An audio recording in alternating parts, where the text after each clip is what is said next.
kumberi Rod Block Music. kumberi Hombo Snacks Japora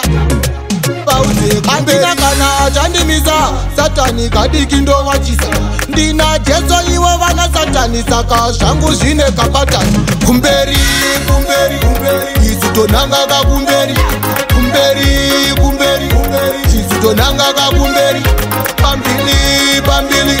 mina hambalo pambili pambili pambili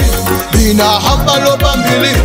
andidzoke ndenge peri toramba ini ndiri mberi mberi tinzwa vhangeri remutemberi vhangeri riya remubhaibheri handisi jopo bati madhimonikopo owa pasi semapopo toenda kumusoro sechikopokopo ndini wenyu kopo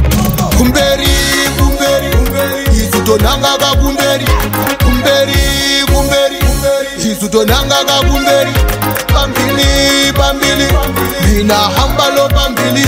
pambili pambili mina hambalo pambili saurosi na paurosi vakaimba jeri ndokuvhurika saka wangu iwe chingoimba namo inovhurika chimupa dambudziko rako iye muchinda werugare ita namo baibai kumberi chete chinosvika kumberi kumberi kumberi izutonanga kakumberi kumberi kumberi izutonanga kakumberi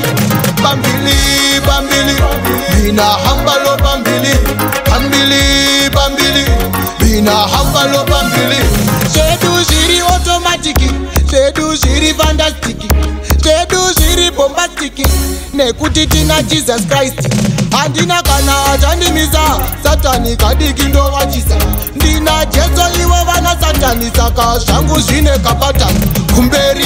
kumberi kumberi izutonanga kakumberi kumberi kumberi izutonanga kakumberi pambili pambili mina hambalo pambili pambili pambili mina hambalo pambili kumberi kumberi kumberi izutonanga kakumberi kumberi kumberi izutonanga kakumberi pambili pambili